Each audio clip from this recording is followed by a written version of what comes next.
This is the news around East Africa from Kenya. Kenyans online have expressed their dismay, frustration, and indignation at the news of the appointment of former Vice President Mondi Awori among a 7-member oversight board to manage the Sports, Art and Social Development Fund.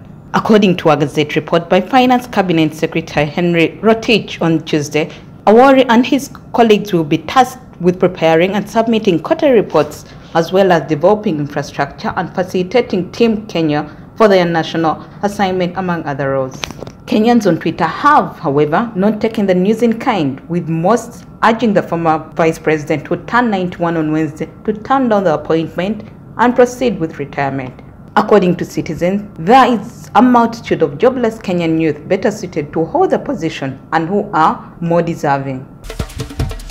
And from Uganda, Kampala Capital City Authority Executive Director Jennifer Musisi and her team on Wednesday met with the Lord Mayor Erias Lukwago and his deputy. This is one of the first rare cases of a meeting between Lukwago and Musisi since the latter assumed the office of the Executive Director 7 years ago. Musisi, whose contract was renewed a couple of years back, surprised the country when in October this year wrote to the president resigning from the position. It is not yet clear if the president agreed to the resignation, but Musisi has about 1 week to leave office, according to the letter, since she indicated she would leave on December 15th.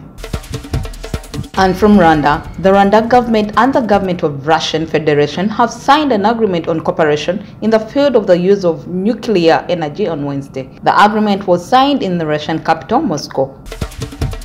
From Sudan, the South Sudan Opposition Alliance has suspended the election of Peter Gadet Yaka as a new leader and decided to work collectively to resolve the concerns and reservations that tainted the operation of the Leadership Council. On 30th November, the South Sudan Opposition Alliance Leadership Council elected Yaka for 6 months but failed to elect the other 7 officials after the outgoing chairman rejected the outcome of the vote and contested the procedures used in the vote. However, the opposition umbrella on Wednesday decided to backtrack on its decision to elect Yaka.